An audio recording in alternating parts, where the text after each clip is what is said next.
La poste égyptienne, créée en 1865, est l'une des plus anciennes institutions gouvernementales du pays. Le nombre de ses clients est estimé à plus de 18 millions. C'est une institution économique et sociale qui contribue directement à la réalisation des plans de développement de l'État. La poste assure la rapidité du service du courrier. Les bureaux de poste sont du nombre de 3724.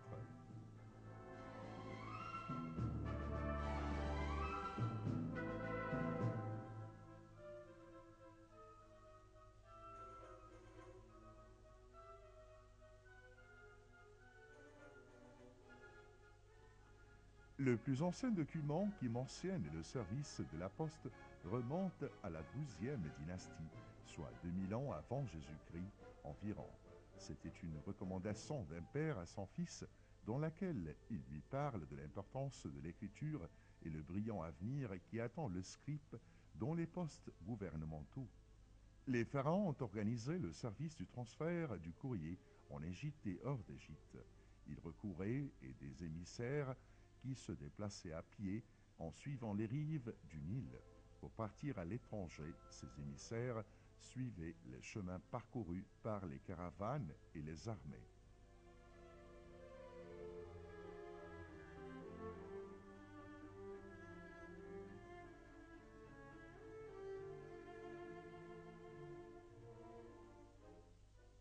À l'époque des Ptolémées, la poste était divisée en deux parties. La poste rapide pour transmettre le courrier du roi, de son vizir et des fonctionnaires de l'État. Le courrier était délivré avec des chevaux. La poste lente pour transmettre le courrier entre les fonctionnaires de l'État à l'intérieur. Après la conquête romaine, le système postal en Égypte n'a pas changé jusqu'à la conquête arabe de l'Égypte, mais il lui manquait la munitie des Ptolémées. Les Arabes se sont servis de la poste pour la transmission des nouvelles de l'État, l'espionnage des gouverneurs et le transfert des nouvelles au calife. Ils ont adopté le système développé par les Perses et les Ptolémées. On dit que Muawiyah ibn Abu Sufyan était le premier à organiser le système de la poste en islam. Pour la poste rapide, il ordonnait à ses émissaires d'emprunter des itinéraires spéciaux avec des stations de relais qui permettaient de changer de chevaux et s'approvisionner.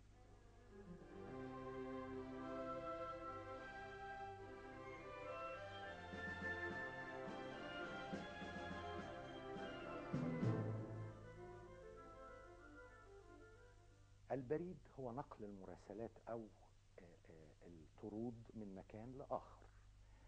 أقدم حاجة عندنا بتثبت إن كان في نقل مراسلات هو بردية فرعونية. واحد بيخاطب بيها واحد تاني وبيتكلموا عن ساعات البريد وبيعملوا ايه وبيروحوا فين وبيجوا منين. فده دليل ان كان في نوع من الخدمة البريدية موجودة في مصر القديمة.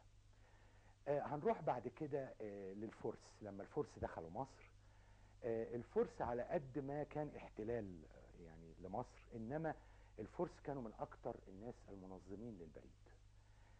اتعمل تنظيم جامد جدا للبريد في الامبراطورية الفارسية. كان بيعملوا تكنيك يصل الى درجة ان البريد بيتنقل بسرعة الحصان اللي بيجري اللي ما بيقفش، لان كان زي التتابع.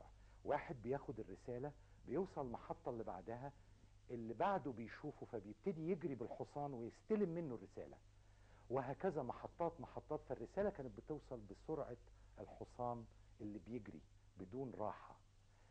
جم بعد كده الرومان دخلوا مصر. الرومان بعد شوية أهملوا مرفق البريد في مصر، ما كانش في نقل مراسلات غير للجيش الروماني حتى الفتح العربي.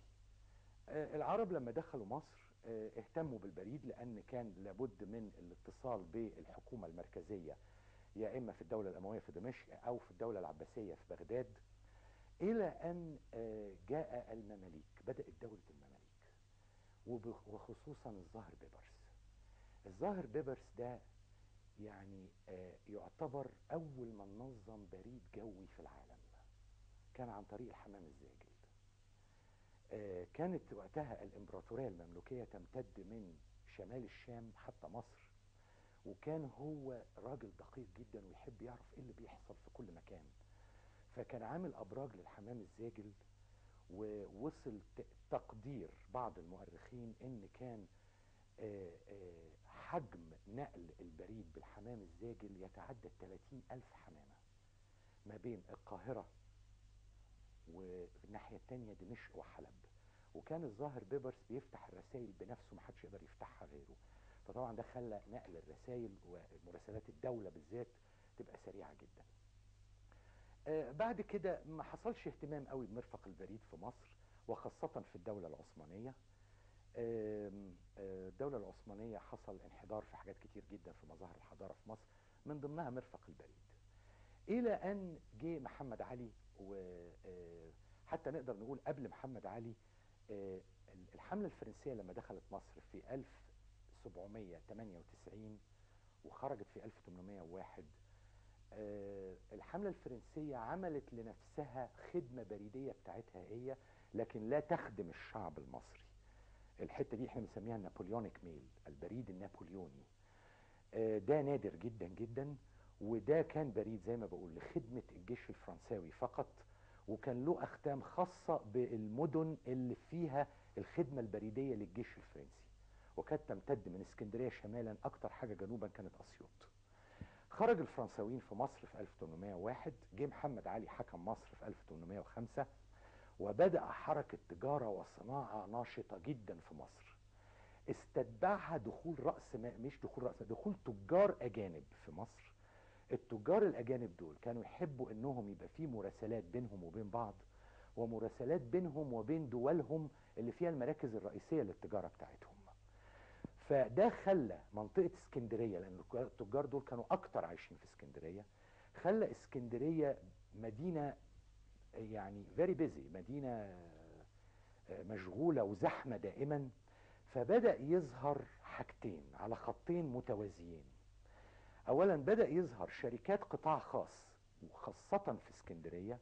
الشركات دي شغلتها ان هي تاخد مراسلات التجار دول او اي حد بدم هيدفع الفلوس، تاخد المراسلات دي لمناطق في الدلتا، توديها مناطق في الدلتا، او تصدرها على المراكب المناسبة اللي هتوديها الدول الاوروبية حسب الوجهة اللي الجواب رايحة.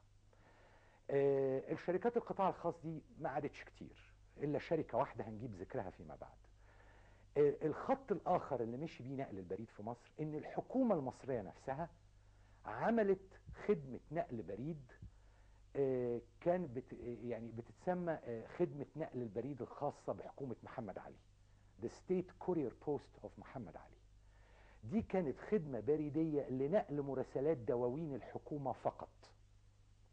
وأول من تعهد خد توكيل بالخدمة دي كان واحد اسمه الشيخ عمر حمد في القاهرة، وبعدين سابها الشيخ عمر وخدها واحد اسمه الشيخ حسن البديهي، وكان بيقعد في قهوة في المسكي ويدير أعماله من القهوة دي في نقل مراسلات الدولة من وإلى دواوين الدولة. À l'échelon arabe et africain, l'Égypte figure parmi les pays pionniers du mouvement postal international qui a commencé en Europe à la fin du XIXe siècle et au début du siècle passé. L'Égypte a organisé la 10e conférence internationale de la Poste en 1934. À l'époque moderne, la création de la Poste remonte à 1831. Un certain nombre de pays étrangers ont créé des bureaux de poste en Égypte. Ceci avant que l'Égypte n'organise sa poste et n'en fasse une institution nationale. L'Angleterre a créé 2 bureaux, un à Alexandrie, le second à Suez. Ils ont été fermés en 1878. Et en 1836, la France a aussi créé 2 bureaux de poste, un à Alexandrie et le second à Port-Saïd. Ils ont été fermés en 1931.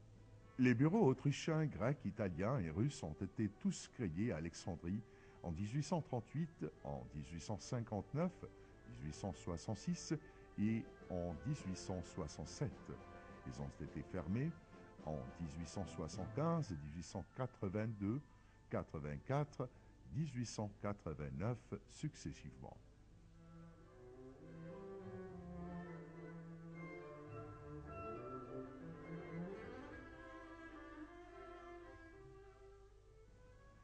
L'institution moderne de la poste égyptienne a été fondée lorsqu'un Italien du nom de Carlos Nirati a ouvert un bureau de poste à son compte pour envoyer et recevoir le courrier du pays européen.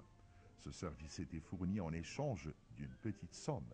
Il assurait le transfert du courrier entre le Caire et Alexandrie de son bureau à la place El Qanassel, appelée aujourd'hui Sainte-Catherine. Après sa mort en 1842, son neveu Tito Chini, qui avait compris l'importance du projet, lui a succédé. Il a pris comme partenaire son ami Mozzi. Il a développé le projet et l'a appelé la Poste européenne ou Posta Europa.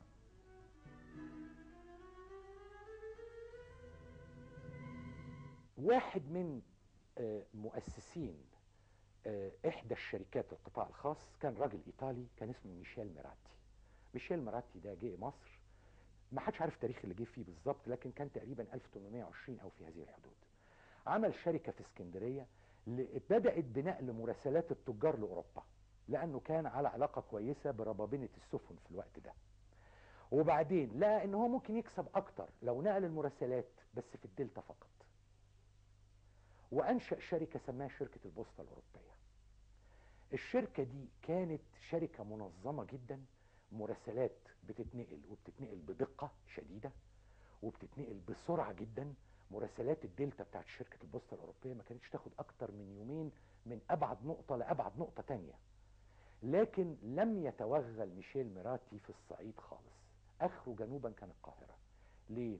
الصعيد ما كانش مكان فيه تجار، ما كانش كانت الاميه جامده جدا في الصعيد، ما فيش خطابات، ما فيش جوابات، ما فيش ناس تكتب جوابات، وكانت المسافات طويله جدا في الصعيد، فنتيجه ان هو هينقل جوابات قليله مسافات طويله جدا فهيخسر فيها. فبدأ بالتدريج يعمل، بقت الدلتا بالنسبه له مونوبولي، بقى هو اللي واخد نقل المراسلات في منطقه الدلتا من اسكندريه شمالا حتى القاهره جنوبا، واخره شرقا كان السويس.